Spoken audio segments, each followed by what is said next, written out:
తల్లిదండ్రులు కావాలని మీ కలను నెరవేర్చుకోండి హెగ్డే ఫెర్టిలిటీ సెంటర్ ద్వారా ఉచిత మొదటి కన్సల్టేషన్ పొందండి 8807447474. వాడేందంటే ఇద్దరం కలిసి సినిమాలు చేసుకున్నాం.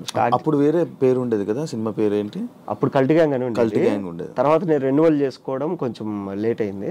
ఆ కల్ట్ అనేది విశ్వక్సేన్ తీసుకున్నాడు, నేను మళ్ళీ ఉత్తుత్త హీరోలని మార్చుకున్నాను.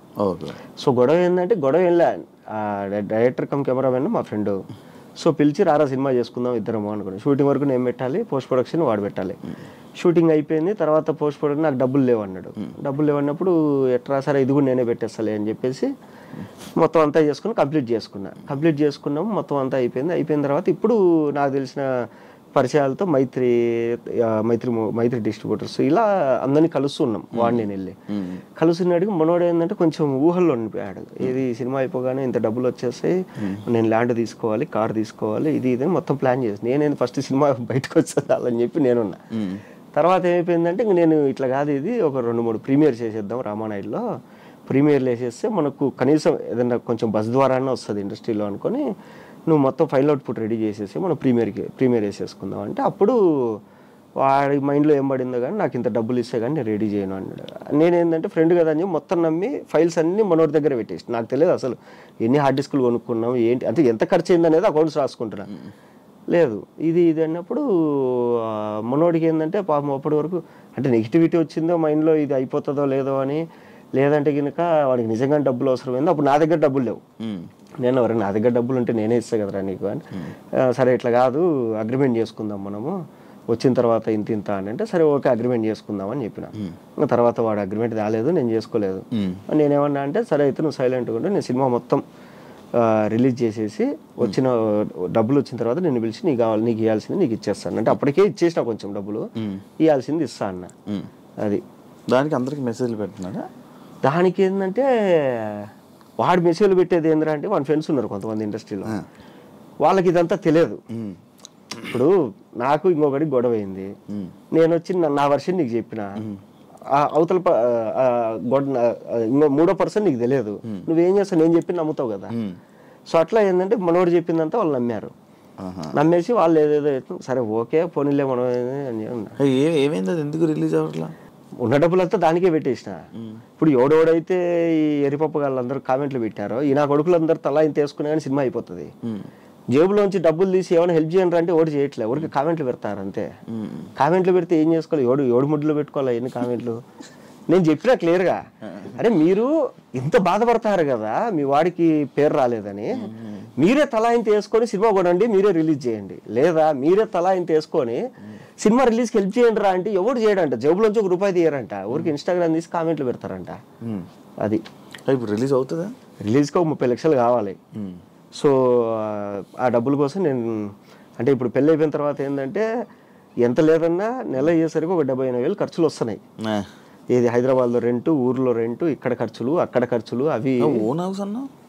ఓన్ హౌస్ అంటే అదే 40 లక్షలు కట్టాం కదా, వాడు కడతాడు ఇంకా అండర్ కన్స్ట్రక్షన్ లో ఉంది అది. సో ఇది ఓకే.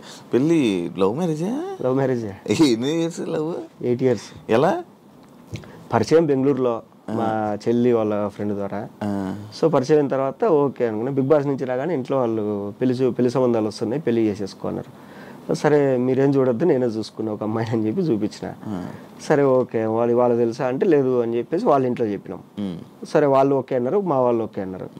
ఓకే అయిన తర్వాత ఇద్దరు మాట్లాడుకొని పెళ్లి చేసేసినారు అంతే. అంతే, పెద్ద రచ్చలు గిచ్చలు ఏం లేవు. కాదు లవ్ స్టోరీ ఇప్పుడు ఫన్ బకెట్ టైంలోనా?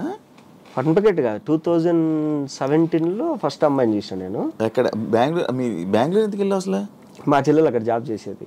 నువ్వెందుకు వెళ్ళు? మా ఫ్రెండ్స్ అంతా అక్కడే కదా ఉండేది. బెంగళూరు నాతో పాటు చదువుకున్న వాళ్ళందరూ బెంగళూరులోనే సెటిల్ అయింది. సెటిల్ అయింది అక్కడ. పార్టీల కోసం వెళ్ళేవాడివి అంతే, ఇక్కడ తిరిగేవాడిని కాదు. బెంగళూరులోని బ్రూవరీలు, పబ్బులు అన్ని తిరిగేవాడిని బాగా. హైదరాబాద్ లో ఏం తెలియదు? హైదరాబాద్ లో ఏంది అడ్రస్లు కూడా తెలుసు నాకు. హైదరాబాద్ లో ఏ ఒక్కడ ఉంటాయి పబ్బులు ఇప్పటికి కొన్ని తెలుసు. ఏది మనం పార్టీలకు ఎప్పుడో కలుస్తాం కదా, ఓకే ఫలానా పబ్బు అంటే ఓకే. బర్త్డే పార్టీలకు వెళ్తున్నప్పుడు అంతే, పార్టీలు రోజు పార్టీలకు వెళ్తాం, బర్త్డేలకు వెళ్తున్నప్పుడు మనం. సో అట్లా పరిచయం అంతే. అచ్చా. ఇంట్లో వాళ్ళు ఎప్పుడైతే పెళ్ళి అన్నారో సరే మీరు చూడొద్దు నేనే చూసుకున్నా అని చెప్పి చెప్పిన. ఆ అమ్మాయి కూడా వాళ్ళ ఇంట్లో చెప్పింది. నువ్వు ప్రపోజ్ చేసావా? ప్రపోజ్ చేసింది నేనే చేసిన.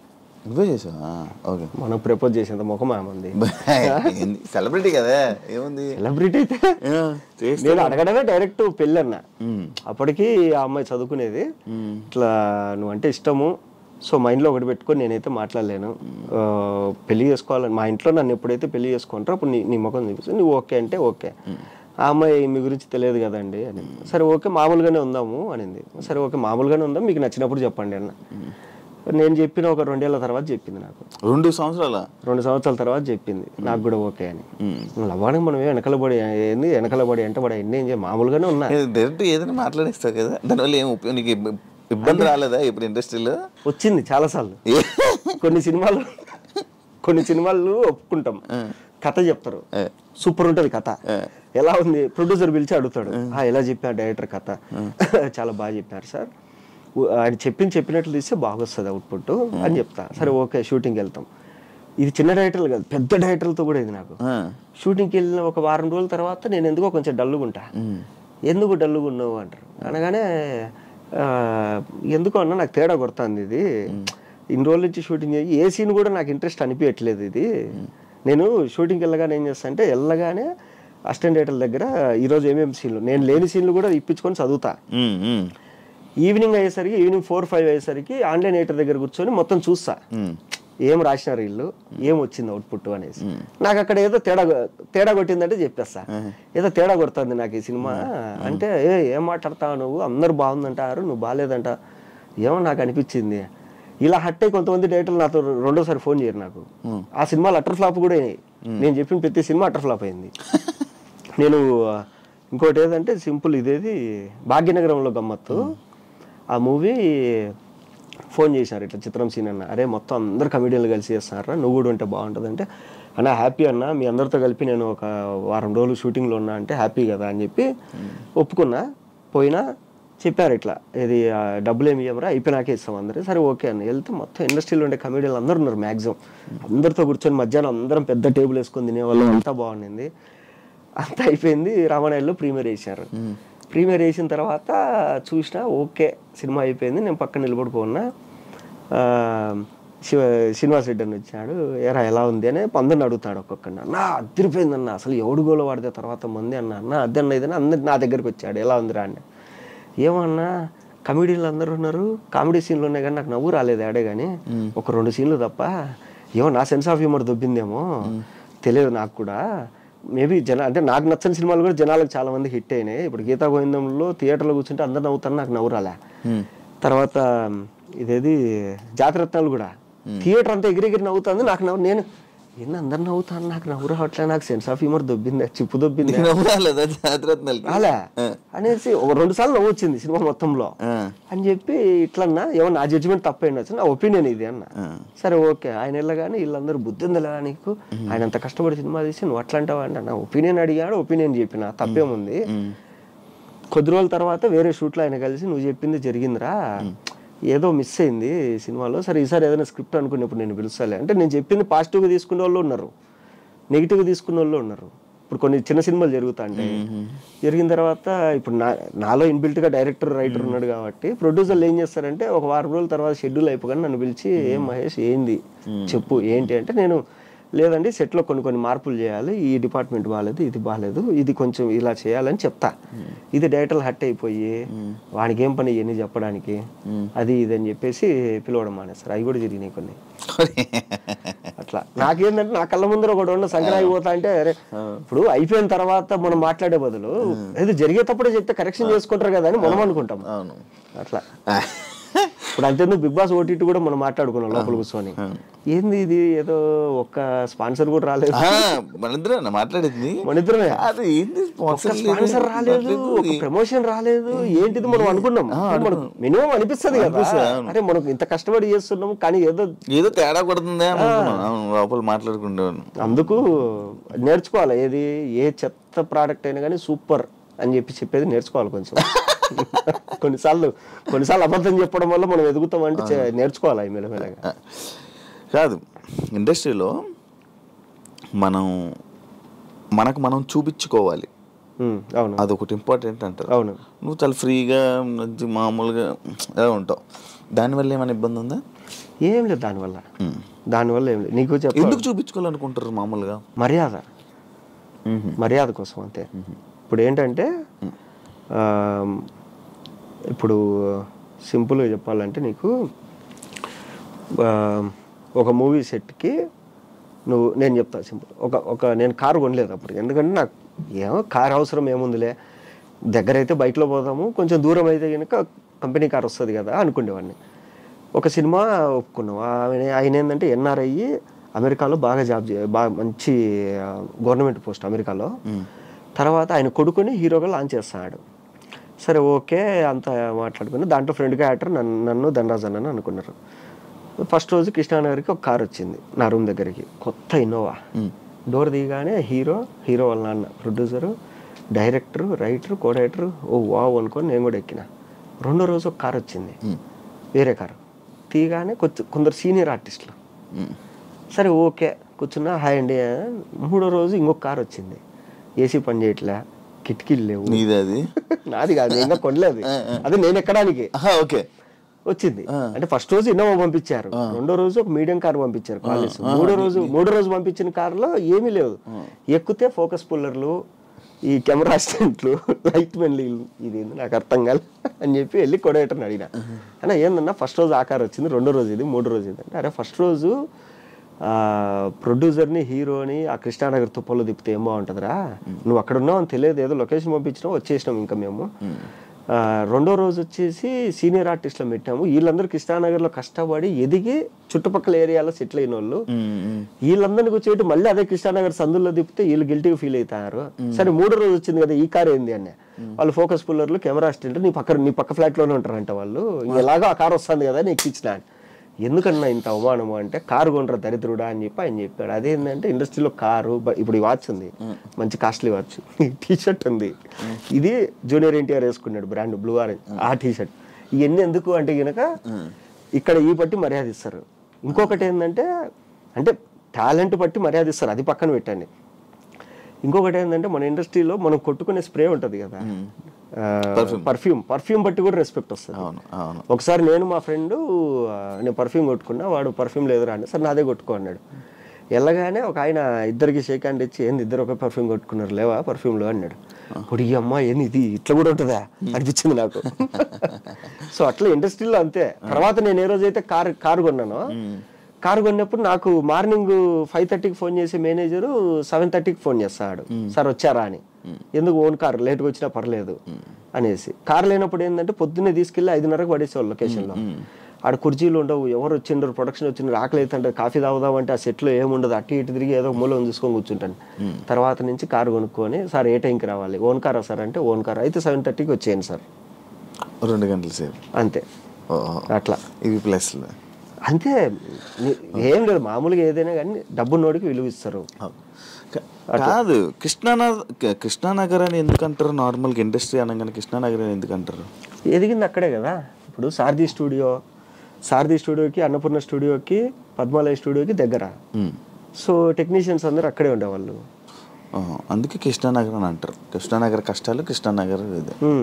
సో ఇప్పటికి కూడా ఇండస్ట్రీ మొత్తం ఆడే కదండి అది.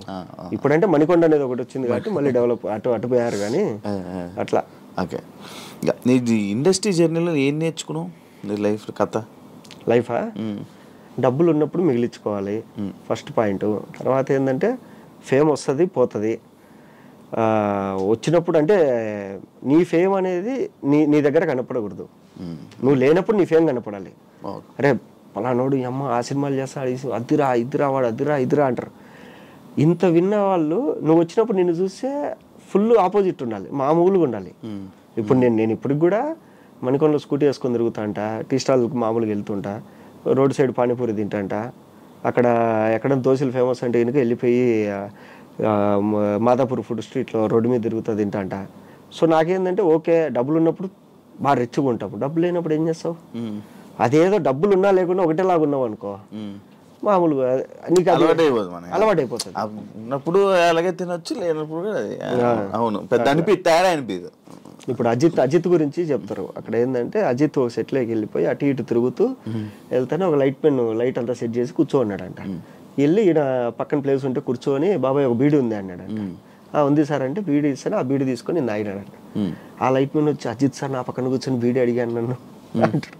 ఆయనకి ఏది బీడీ తాగాలనిపించింది. ఈయన కావాలంటే ఎక్కడి నుంచో తెప్పించుకోవచ్చు. తిరుగుతున్నాడు, ఒక ఆయన బీడీ తాగుతా కనపడినాడు. ఓకే బాబాయ్ బీడీ ఉంది అన్నాడు. ఉంది అన్నాడు, ఇచ్చాడు. మామూలుగా ఇప్పుడు అజిత్ గురించి మనం ఏమనుకుంటే బైక్ వేసుకుని మామూలుగా తిరుగుతాడు అట్లా. సో నువ్వు నీలాగుంటే నీకు పేరు వచ్చినప్పుడు ఇదంతా ఉపయోగపడుతుంది. నీ డ్రెస్సింగ్ గురించి మాట్లాడావు కాబట్టి దానికి నా గురించి బాగా గుర్తొచ్చింది. ప్రతి ఒక్కటి ఐరన్ నీట్గా పద్ధతిగా బిగ్ బాస్లో నేను చూశాను. ప్రతి ఒక్కటి ఐరన్ ఇటుకి ఇలా పెడతావు, ఇలా చేస్తావు, మళ్ళీ అలా తీసి అలా పెడతావు. ఏంటి అంత ఇది? అంటే చిన్నప్పుడు బట్టలు లేవు కాబట్టి, అంటే చిన్నప్పుడు ఏంటంటే చాలా తక్కువ కనిపించేవాళ్ళు ఇంట్లో. సో అవే వాడుకోవాలి. అవి కూడా ఏంటంటే ఇప్పుడు నీ దగ్గర ఏదైనా కొత్త డ్రెస్ ఉందంటే ఒక 6 నెలలు 8 నెలలు మీ రిలేటివ్స్లో ఎవరింట్లో ఫంక్షన్ అయినా అదే కొత్తది ఇంకా. సో అది ఓన్లీ ఫంక్షన్లకే వాడుకోవాలన్నమాట. సో అట్లా ఏంటంటే చిన్నప్పుడు బట్టలు అనేది పెద్దగా ఉండేవి కాదు. ఇప్పుడు ఏంటంటే పెద్ద అంటే చిన్నప్పుడు ఇంకోటి ఏంటంటే స్కూల్లో నేను SPL school people leader. So చాలా నీట్గా ఉండాలి. హెయిర్ కట్ మెయింటైన్ చేయాలి. మా PT సార్ ఇలా పట్టుకుంటాడు, జుట్టు అందిందంటే కనుక హెయిర్ కట్ చేసుకొని రావాలి. సో అలాగేందంటే నాకు స్కూల్లో ఒక 4 సంవత్సరాలు ఎవ్రీ ఇయర్ స్కూల్కి నీట్గా వచ్చే వాళ్ళకి అవార్డు ఇస్తారు కదా, దాంట్లో నాకే వచ్చింది 4 ఏళ్ళు. సో మంచిగా డబుల్ పెద్ద లాంగ్ టై ఉండేది, మర్చుకొని వేసుకుంటారు కదా ఆ టై. నా బట్టలు ఏంటంటే మార్నింగ్ ఐరన్ చేసుకొని వెళ్తా, మధ్యాహ్నం ఇంటికి వచ్చి మళ్ళీ ఐరన్ చేసుకొని మళ్ళీ వెళ్తా. సో హెయిర్ కట్ అలాగే మెయింటైన్ చేసేవాడిని, షూ పాలిష్ అలాగే మెయింటైన్ చేసేవాడిని. అది ఏంటంటే ఒకటి అలవాటు అయిపోయింది. అంటే ఎలాగో మన దగ్గర డబ్బులు లేవు, దరిద్రులము, కనీసం బట్టలన్నా నీట్గా వేసుకుంటే మర్యాద ఇస్తారు కదా అనేది. ఇప్పుడు ఇండస్ట్రీకి వచ్చినాక ఏమైపోయిందంటే బ్రాండ్ల మీద వచ్చేసింది. ఇప్పుడు ఏదైనా ఒక బ్రాండ్ పడింది, ఓకే ఆ బ్రాండ్ తీసేసుకుని. ఇప్పుడు ఈ వాచ్ ఉంది, ఇది డైరెక్టర్ అట్లీ చేతిలో చూసినా నేను. ఓహో అట్లీ వేసుకున్నాడంటే ఇదేదో పెద్ద తోపు, తెచ్చేసుకుందాం. ఈ టీషర్ట్ వచ్చి జూనియర్ NTR ఒక చోట వేసుకున్నాడు బాంబేలో, బ్లాక్ కలర్ది. ఇదేదో బాగుంది బ్రాండ్, ఏం బ్రాండ్ అబ్బా అని చెప్పి స్క్రీన్ షాట్ తీసుకొని ఇది ఎక్కడ దొరుకుతుంది ఎత్తుకొని తెచ్చుకోవడము. సో మొత్తం ఇంకా అవి హ్యాండిల్ చేస్తాం. అదే అయింది. అంటే అదే సైకలాజికల్గా అంటారు కదా, సైకలాజికల్గా ఏంటంటే నీ దరిద్రం నీ దగ్గర ఉండాలి కానీ బయటోడికి కనపడకూడదు. సో అవన్నీ కవర్ చేసుకోవాలంటే మంచి బట్టలు వేసుకోవాలి. నేను ఒకప్పుడు కూడా సేమ్ తెలుసా, నా దగ్గర ఒక షర్ట్ ఉండేది, ఒక షర్ట్. ఆ షర్ట్నే మనకి స్కూల్ సాటర్డే ఎప్పుడు సివిల్ డ్రెస్ వేస్తారు, ఎవ్రీ వీక్ అది వేసుకునేవాడిని. ఎవ్రీ సాటర్డే అదే షర్ట్. నన్ను స్కూల్లో అడిగారు ఎందుకు ప్రతిసారి ఇదే షర్ట్ వేసుకుని వస్తున్నాను, నా ఫేవరెట్ షర్ట్ అని చెప్పేవాడిని. తెలుసా, ఉంటుంది చాలా మంది. నా ఫేవరెట్ షర్ట్ అది, అందుకే నేను ఎవ్రీ వీక్ అదే వేసుకుంటాను. ఎందుకో నాకు మంచిగా అనిపిస్తుంది షర్ట్ వేస్తా అని చెప్పుకున్నాను. నాకు ఇప్పటికీ ఇంట్లో మొత్తం నా క్లాజెట్ అంతా బట్టలతో నిండిపోయింది. ఇప్పుడు నేను బట్టలు కొనుక్కోవట్లేదు కొద్ది రోజుల నుంచి, ఎందుకంటే బట్టలు పెట్టుకోవడానికి స్థలం లేదు ఇంట్లో. అన్ని బట్టలు కొనేసిన, అన్ని ఉన్నాయి. కానీ దరిద్రం ఏంట్రా అంటే ఒక 2 షర్ట్లు ఉంటాయి ఫేవరెట్, యాడికి పో అదే. మా వైఫ్ అయితే అరే నువ్వు ఆ షర్టు పడేస్తావా, మనకు ఉంటది అది. అవును నిజమే, ఎన్నో ఉంటాయి బట్టలు, కబోర్డ్ అంతా ఉంటది. కానీ మనం అదే, నాకు రెడ్ కలర్ టీషర్ట్ ఒకటి ఉంటుంది ఫుల్ స్లీవ్స్ ది, అదైతే ఇంకా ఎప్పుడు చూడ అదే వేసుకుంటాయి ఎక్కడికైనా బయటకు వెళ్ళాలంటే అట్లా. అండ్ ఇంకోటి ఫస్ట్ లో నువ్వు ఫోన్ చేస్తే నేను ఎత్తలేదన్నావు కదా. అవును, నా ఫోన్ ఎందుకు ఎత్తేవాడు కాదు. ఒకప్పుడు యాంకర్ శివాతో ఇంటర్వ్యూ అంటే వాడి జీవితం సంక్రాంతి పోయేది. అంటే నువ్వు పట్టుకోవడం అలాంటి వాళ్ళని పట్టుకునేవాడు. సో అలాంటి టైంలో నేను అంటే నీ ఇంటర్వ్యూ వచ్చిందంటే వెయిట్ చేసేవాళ్ళం. ఇప్పుడు నార్త్ ఇండియాలో కొంతమంది ఉంటారు అనమాట, అర్ణబ్ గోస్వామి తర్వాత ఆస్కాతాలు అదే ఉంటాయి. వాళ్ళు ఇంటర్వ్యూ పిలిచారంటే వాడి కెరీర్ బిస్కెట్, వాడిని వేసి పడేస్తారు ఈరోజు అని. అలాగా నువ్వు ఫోన్ చేసి ఒకసారి ఫోన్ చేసి ఉంటే ఎత్తిన యాంకర్ శివ అంటే చెప్పు బ్రదర్ ఇట్లా ఇంటర్వ్యూ కావాలని. కానీ సరే నేను తర్వాత చెప్తా అన్న. తర్వాత నేను 2 రోజులు నిద్రపోలే. యాంకర్ శివ నాకు ఫోన్ చేసి ఇంటర్వ్యూ కావాలన్నాడంటే నా గురించి ఏం ఇన్ఫర్మేషన్ ఉంది వాడి దగ్గర, ఏ రికార్డులు పెట్టుకున్నాడు, మనం ఏ తప్పు చేయలేదే, అయినా వీడి ఫోన్ చేసి అడుగుతాడంటే ఏదో ఉంది వీడి దగ్గర నాది, అది ఏమై ఉంటది అమ్మా, ఎందుకు ఊరికి అనవసరంగా కెరీర్ పోగొట్టుకోవడం. తర్వాత బిగ్ బాస్ లో నువ్వు కలిసిన తర్వాత ఓకే, తర్వాత మనం చేద్దాం అనుకుంటే కూడా చాలా రోజులు అయింది, సంవత్సరం దాటిపోయింది. సంవత్సరం 2 ఏళ్ళు అయింది. ఇప్పుడు 2 ఏళ్ళ నుంచి మనం అనుకుంటున్నాం కానీ సగం ఇంటర్వ్యూలు నాకు అలాగే పోయినాయి. ఈ పిలిచడంటే ఏదో ఉంది ఎందుకులే వెళ్ళడం అని చెప్పి రారు. అది కాదురా బాబు. ఇప్పుడు కూడా నేను వస్తా అంటే మా వైఫ్ శివ ఏమైనా కాంట్రవర్సీ అడుగుతాడేమో జాగ్రత్తగా ఆన్సర్ చెప్పండి. ఏముంది కాంట్రవర్సీ అడగడానికి, ఏమీ లేదు. వాడు నేను అన్ని మాట్లాడేసుకున్నాము, ఏమీ లేదు మా ఇద్దరికి. అది 3 నెలలు ఊళ్ళు మాట్లాడాం. అయితే నాకు ఇంకొక డౌట్ ఉంది. తెలంగాణ స్లాంగ్, తెలంగాణకు సంబంధించిన సినిమాల్లో తెలంగాణ వాళ్ళు ఉంటారు మ్యాక్స్ ఆర్టిస్టులు కానీ మొత్తం టీం. అదే ఇక్కడ జరిగే లోకల్ లోకల్ ఆంధ్రలో ఉత్తరాంధ్ర వాళ్ళు, గోదావరి జిల్లా గోదావరి. కానీ రాయలసీమ అటు సైడ్ది ఆ ఆర్టిస్టులు ఉంటారు ఎందుకు తెలియదు నాకు ఇప్పటికి. అదేంటంటే నాకు ఇప్పుడు తమిళ్లో కొన్ని రీజనల్ సినిమాలు జరుగుతాయి. ఓకే, ఇప్పుడు తెలుగులో మనకు రీజనల్ సినిమాలు అంటే ఓన్లీ తెలంగాణ బ్యాక్గ్రాఫ్లో వచ్చిన చిన్న సినిమాలనే బాగా ఎంకరేజ్ చేస్తారు. కానీ మిగతా వాటి చేయట్లా. ఇప్పుడు రాయలసీమలో కూడా సినిమాలు జరుగుతాయి, ఇండిపెండెంట్ సినిమాలు చాలా జరుగుతాయి రాయలసీమ. ఇప్పుడు నాది కూడా ఒక రాయలసీమ ఇండిపెండెంట్ సినిమానే. ఎవరు దేకట్లేదు దాన్ని. ఇప్పుడు పుష్ప ఉంది రాయలసీమ, రాయలసీమ ఆర్టిస్ట్ కనపరు నీకు. తర్వాత దేవరా ఉంది, దేవరాలో నీకు కొంతమంది రాయలసీమ మాట్లాడతారు, కొంతమంది వేరేది మాట్లాడతారు, అందులో కూడా ఎక్కువ కనపడరు. తర్వాత అరవింద సమేత రాయలసీమ సినిమా, కానీ రాయలసీమ ఆర్టిస్ట్ కనపడరు. తర్వాత నీకు యాత్ర కూడా అంతే. ఇలా చాలా ఉన్నాయి. ఇప్పుడు అంతెందుకు ఇప్పుడు జరుగుతాయి. ఇప్పుడు జరిగేది ఏది సంబరాలు ఏటికట్టు రాయలసీమ బ్యాక్గ్రాఫ్, కానీ రాయలసీమ ఆర్టిస్టులు నేను పోయి నోరు తెరిచి అడిగినా సరే ఏమైనా క్యారెక్టర్ అంటే ఇవ్వండి అంటే లేవు. తర్వాత రాహుల్ సంకీర్తన్ అన్న, విజయ్ దేవరకొండ గారు మళ్ళీ రాయలసీమ సినిమా, అందుకు కూడా ఫోన్ చేసి అడిగిన అన్న ఏమన్నా అన్న మన బ్యాక్గ్రాఫర్ అంటే మన బ్యాక్గ్రాఫర్ అన్న ఏదైనా క్యారెక్టర్ ఉంటే చెప్పండి అన్న. సరే చెప్తా అన్నారు, కానీ తర్వాత పిలవలే. అది ఎందుకో తెలియదు. అంటే అది ఇంతవరకు ఎవడు క్వశ్చన్ చేయలేదా? ఇప్పుడు ఏమైపోయిందంటే ఇండస్ట్రీలో ఒక ముద్ర పడిపోయింది, ఈడు రాయలసీమ బాగా మాట్లాడతాడు, ఓకే. మిగతా సినిమాలు అన్నప్పుడు మీకు దగ్గర క్యారెక్టర్ లేవండి, ఓకే. లేదా ఫోన్ చేసినప్పుడు ఇది తెలంగాణ బ్యాక్గ్రాఫ్లో జరుగుతుందండి, నేను తెలంగాణ మాట్లాడుతూ చదువుకుంది ఇక్కడే అన్నా, మేదిపట్నంలో నేను 3 ఏళ్ళు ఉన్నా, నాకు తెలంగాణ వచ్చు అన్నీ వచ్చు అన్నా కానీ లేదండి మీరు రాయలసీమ అయితే బాగుండేది వద్దు. సరే ఓకే. అదే డైరెక్టర్ తర్వాత రాయలసీమ తీసేటప్పుడు నేను వెళ్ళి సార్ మీరు రాయలసీమ సినిమా తీసారు లాస్ట్ టైం ఇలా అన్నారు కదా అంటే, అది క్యారెక్టర్లు చూసి చెప్తామండి. అరే నీ అమ్మ నువ్వు రాయలసీమ సినిమా తీస్తుండవు, రాయలసీమ పేరుతో ఆర్టిస్టులు ఉన్నారు కొంతమంది, అంటే వచ్చిన వాళ్ళు బాగా చేసేవాళ్ళు. ఇప్పుడు ఎవరో బయట ఆర్టిస్ట్ని తెచ్చి వాడికి నువ్వు ఒక డైలాగులు నేర్పించేవాడిని ఒకరిని పెట్టి నువ్వు నేర్పించి ఇంత కష్టపడుతున్నావు, అదేదో వీళ్ళకి ఇస్తే ఏమైంది? పోనీ రాయలసీమ పేరు పెట్టుకొని సినిమాలు ఎన్నో వచ్చినాయి, సినిమాలు వస్తున్నాయి కూడా. నెక్స్ట్ కూడా 4-5 సినిమాలు ఉన్నాయి రాయలసీమ బ్యాక్గ్రాఫ్లో వచ్చే సినిమాలు, కానీ దీనిలో రాయలసీమ ఆర్టిస్టులను పెట్టుకోరు. ఇదేమి అంటే ఎవరు అడగరు, మా వాళ్ళు ఎవరు అడగరు ఎందుకు ఇలా జరుగుతుంది అనేది, ఎవరు అడగరు. ఏం చేద్దాం అంతే. అది ఎందుకో తెలియదు. అందుకే నువ్వు ఫస్ట్ వెళ్ళి కార్డు తీసుకో. ఏది సినిమా కార్డు తీసుకుంటే ఏమొస్తుంది? కార్డు తీసుకుంటే వస్తాయా? ఆర్టిస్ట్లా వస్తాయి అంట. రావు. అది ఎవరు చెప్పాను నీకు? అంటుంటారు. మరి సరే నువ్వు ఎంతో మందిని ఇంటర్వ్యూలు చేసినావు, వాళ్ళందరికీ కార్డులు ఉన్నాయి, మరి వాళ్ళు ఎందుకు కొంతమంది ఫేడ్ అవుట్ అయి ఉన్నారు? టైం అయిపోయాయి. జూనియర్ ఆర్టిస్ట్ నీకు వచ్చిన ఇన్ఫర్మేషన్ ఏంటంటే జూనియర్ ఆర్టిస్ట్ కార్డు ఉంటే నీ దగ్గర నిన్ను జూనియర్ ఆర్టిస్టులకి కార్డు ఉన్న వాళ్ళని తీసుకోవాలా. మాలాంటి ఆర్టిస్టులకి క్యారెక్టర్ ఆర్టిస్టులకి ఇలా కార్డు ఉండాల్సిన పని లేదు. కార్డు ఉంటే ఖచ్చితంగా ఛాన్సులు వస్తాయనేది కూడా లేదా. అది సో ఇది నాకు ఆల్రెడీ ఇన్ని సినిమాలు వచ్చినాయి, ఇప్పుడు వచ్చేటి కూడా ఇన్ని సినిమాలు ఉన్నాయి. రాయలసీమ బ్యాక్గ్రాఫ్ అనగా నేను పరిగెత్తుకుంటూ ఆఫీస్కి వెళ్ళిపోయి ఏమో చిన్న హోప్, అరే ఇదన్నా వస్తుందేమో, ఏదో క్యారెక్టర్ వస్తుందేమో. ఇప్పుడు ఒక సినిమాలో 30 క్యారెక్టర్లు ఉంటాయి, 20 క్యారెక్టర్లు ఉంటాయి, ఏదో ఒకటి ఇస్తారు కదా అంటే ఎవడో బయట. ఇంకా కొన్ని సినిమాలకి అయితే దరిద్రం, నన్ను పిలిచి డైలాగ్స్ నువ్వు రాయలసీమలో రాయగలవా అంటారు. రాస్తాను సార్, నాకు తెలిసిన 2 రైటర్లు కూడా ఉన్నారు, వాళ్ళని కూడా పెట్టుకొని నేను రాపిచ్చి పెడతాను అంటారు. సరే ఓకే అని చెప్పి అంతా మాట్లాడతాము, నాకు ఏమన్నా క్యారెక్టర్ ఉందంటే అది చూద్దాం అంటారు. రైటింగ్ వరకు ఓకే, మనం క్యారెక్టర్ ఇవ్వడానికి మాత్రం నాట్ ఓకే. నాకు కొన్ని చూస్తే దీనమ్మ దారుణం అనిపిస్తుంది. ఇప్పుడు మా స్లాంగ్ ఏంటంటే కనుక వచ్చా అన్నారు, చ అంటే చప్పగా ఉంటది, చప్ప అంటాం కదా, ఆ చ వచ్చా అంటారు, వీళ్ళు వస్తా అంటారు. మొత్తం దాన్ని ఎట్లా అంటే ఇంకా కూనీ చేసి పడేస్తారు. కొన్ని సినిమాలు అయితే వచ్చింటాయి, ఆ సినిమాలో పనిచేసిన వాడికి ఫోన్ చేశారు, ఈ సినిమా ఏ ఊరు స్లాంగ్ రా అన్న, వీరపనాయనపల్లి అన్న మీ ఊరు పక్కనే. ఒరే నీ అమ్మ మా ఊరు స్లాంగ్ నాకే అర్థం కాలే థియేటర్లో, ఇది మా స్లాంగ్ అని. పేరు రాయలసీమ స్లాంగ్. రాయలసీమ స్లాంగ్ లో సినిమా తీసేసినారు, అయిపోయింది, ఆ సినిమా రిలీజ్ అయింది, హిట్ అయింది, అన్నీ అయిపోతాయి. అది ఏ ఊరు స్లాంగ్ అని చేసి వాళ్ళు చెప్తే కానీ నాకు తెలియదు. అట్లుంటది. పుష్పలో తప్పులు ఉన్నాయి అలాగా? పుష్పాలో మాక్సిమం బాగా చేశారు ఇప్పుడు దాకా వచ్చిన రాయలసీమ సినిమాలు అన్నిట్లో. పుష్పాలోనే చాలా బాగుంది, అంతో ఎంతో చాలా బాగుంది. పర్టికులర్ ప్రతి ఒక్కటి బాగా చూశారు.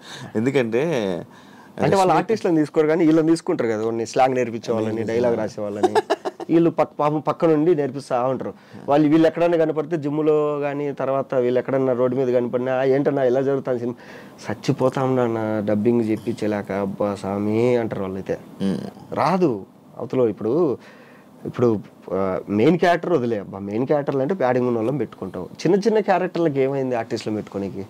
డబ్బింగ్లో కూడా మళ్ళీ ఇబ్బంది ఉంటుంది కదా. డబ్బింగ్లో చుక్కలు డబ్బింగ్లో. అమ్మా కొన్ని సినిమాలకి అయితే నన్ను రమ్మంటారు, నేను రాలేనన్నా, నేను తిట్టుబడేస్తాను, నేను ఇదో మా వాళ్ళు వేరే వాళ్ళు ఉన్నారు పిల్లలు అని చెప్పి నేను వేరే వాళ్ళని పంపిస్తాను డబ్బింగ్ చూపించుకోవడానికి. వీళ్ళు వెళ్ళి అడుగుసుకొని సాయంత్రం అయితే వీళ్ళు ఫోన్ చేసి, అబ్బా అన్న ఏందన్నా వీళ్ళు ఒక పదం చెప్పడానికి నాకు గంట పట్టింది అన్న వీళ్ళకు. అంటే ప్రొడ్యూసర్ డబ్బులు పోగొట్టాలి. ఇప్పుడు సినిమా రూల్ ఏంటంటే మెయిన్ కాస్టింగ్ ప్రాపర్గా చేస్తే సినిమా సగం బాగా వస్తుంది, సినిమా సగం. వీళ్ళు ఏంటంటే వీళ్ళు ఎందుకు చేస్తారో తెలియదు, ప్రొడ్యూసర్ డబ్బులు ఎక్కువ ఏమైనా ఇస్తాడేమో, ఖర్చు పెట్టండి ఊరికే అని చెప్పేసి ఎవరినో తీసుకురాడు, వాడికి రాదు, ఫస్ట్ స్టాండర్ పోస్ట్ స్టాండర్ ఏందేందో చెప్పి వాడు స్వామి. దాని తర్వాత డబ్బింగ్లో అది చెప్పిలేక అది రిలీజ్ అయిన తర్వాత మేమే డిస్కషన్ చేసుకుంటాం, ఇది ఆ ఊరి సినిమా రా, ఇది ఆ ఊరి స్లాంగ్ రా. సినిమాల బోర్డులో చూస్తాం కదా, ఓహో తిరుపతి స్లాంగ్ అది అని చెప్పి మేము తర్వాత నవ్వుకుంటాం. అట్లా నువ్వు స్టాండప్ కామెడీ చేస్తావా? మరి చేయాల్సింది మంచిగా ట్రై చేయాల్సింది కదా. దేంట్లో? అందులో ఒకటి మళ్ళీ సపరేట్ మాక్సిమం బూతులు వస్తున్నాయి ఇప్పుడు అంతా. ఎందుకు వచ్చింది బూతులు? డన్. Thank you Mahesh. ఫైనల్గా ఇంటర్వ్యూ చేసాం, మాట్లాడుకున్నాం. ఇంకా ఏమైనా మిస్ అయ్యామో అని అనుకుంటున్నాను. లేదనుకున్నా, మొత్తం కవర్ చేసాను అనుకుంటున్నా. ఏమైనా అయితే మళ్ళీ ఒకసారి మళ్ళీ ప్లాన్ చేద్దాం. ఇంకా ఏమన్నా అడగాలనుకుంటే కింద కామెంట్లు పెట్టి మళ్ళీ ఇంటర్వ్యూ ప్లాన్ చేస్తాం part. Yeah, thank you so much interview ఇచ్చినందుకు. మంచి సిరీస్లతో, మంచి సినిమాలతో. అవును, నీ సిరీస్ చేసావు కదా, అది ఏమైంది? అది 50 ఎపిసోడ్లు అన్నారు. 50 ఎపిసోడ్లు అన్నారు. చిన్న ప్రొడక్షన్ ఇష్యూస్ వచ్చి 9 ఎపిసోడ్లకు ఆపేసినారు. మళ్ళీ కంటిన్యూ చేస్తాను. ఏం వేసి నువ్వు వెయిట్ చేస్తే అది అయిపోతుంది అలాగా. నేను చేసినట్టు ఏం అయిపోయినారా? అదే మంచి కష్టపడుతుంటే 14 మంది ఆర్టిస్టులు ఉన్నారు దాంట్లో. నేను హీరో కాదు, బొచ్చు కదా, నేను మంచి చేసుకుందాం అనుకునే లోపల అది అయిపోయింది. అంటే మొన్న ఒక స్వామీజీకి చూపిస్తే నా జాతకం అంతా రాసి, నీకు ఏలినాటి సీని నడుస్తుందిరా అంటే, నాకు డబ్బులు ఇవ్వాల్సిన నా ఫోన్లు ఎత్తట్లే, నేను డబ్బులు ఇద్దామన్నా కూడా ఫోన్లు ఎత్తట్లే కొందరు. నేను డబ్బులు ఇద్దామంటే నేను ఎవరికైనా ఇవ్వాల్సింది ఉంటుంది కదా, వాళ్ళు చేసిన ఫోన్లు ఎత్తట్లే. నాకు డబ్బులు ఇవ్వాల్సిన వాళ్ళు నా ఫోన్లు ఎత్తట్లే. సినిమాలు లాస్ట్ వరకు వస్తాయి, రేపు షూటింగ్ అంటే ఈ రోజు వరకు ఏంది రేపు షూటింగ్ అన్నారు. ఒకప్పుడు ఏంటంటే డేట్లు పంపిగానే అడ్వాన్స్ పంపించేటోళ్ళు, ఇప్పుడు డేట్లు పంపిస్తారు, అడ్వాన్స్ పంపించట్లే.